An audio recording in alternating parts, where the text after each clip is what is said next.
5 years ago, Paris was rocked by a series of terror attacks. 17 people were killed in January 2015. It began on the 7th of January. Two brothers entered the office of French satirical magazine Charlie Hebdo. They opened fire during its edit meeting. 12 people were killed. The terrorists were identified as Saeed and Sharif Kouachi.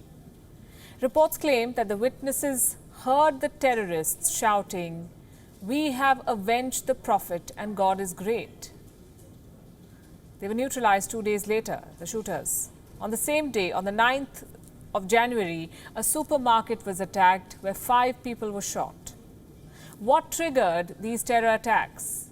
A series of cartoons published by Charlie Hebdo. The satirical magazine had lampooned Prophet Muhammad. To many, it was blasphemy. But does that justify killing people in cold blood? It doesn't. 5 years on, 14 people are standing trial for the Charlie Hebdo killings. They're facing various charges, including providing arms and logistical support to the terrorists. The trial is being called historic for reasons various and many. For starters, the trial is likely to go on for at least 49 days. Reports say that there are at least 200 plaintiffs. 144 witnesses are likely to testify in the courtroom. Special viewing galleries have been opened for the public. They can see the accused being tried in the Paris court. Charlie Hebdo republished the controversial cartoons yesterday to mark the start of the trial. We told you all about it. The republishing of these cartoons was aimed at making a statement in support of free speech and expression. While Charlie Hebdo found support from across the globe, there were others who criticized it for reopening old wounds.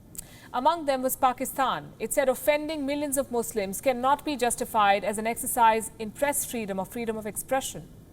But what does Pakistan know about press freedom anyway? All eyes were on French President Emmanuel Macron. The question was whether or not Macron will slam the magazine for republishing the cartoons. Guess what the president said? He said it was not his place to judge. Je pense qu'un président de la République en France I think the President of the Republic of France should never qualify editorial choices of a journalist or the editorial staff, because there is freedom of press that we are rightly attached Dans to. notre pays, depuis le début de la Troisième République, dont vendredi, d'ailleurs, nous célébrerons les...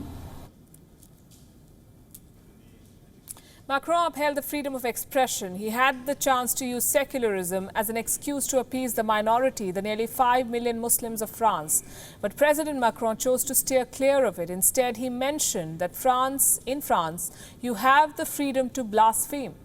That blasphemy should not come in between freedom of press or the freedom of expression. Tout ça impose aux citoyens que nous sommes From where I stand, I'm here to protect all these freedoms. So it's not up to me to qualify the choices of journalists. I can only say that in France, we criticize governments and presidents to be blasphemous. Ce à quoi nous nous habituons est quelque chose qui peut menacer cette liberté et dont il est mon devoir de le rappeler. Macron also added that sketches are not hate speeches. I had to say, President Macron's stand on this controversial issue is exemplary. There is a lesson for leaders across the globe. It is very easy to succumb to international pressure or slaughter the rights of the majority to appease the minority or selectively apply the principle of secularism. Standing up for the freedom of expression is never easy, but it is always the right thing to do.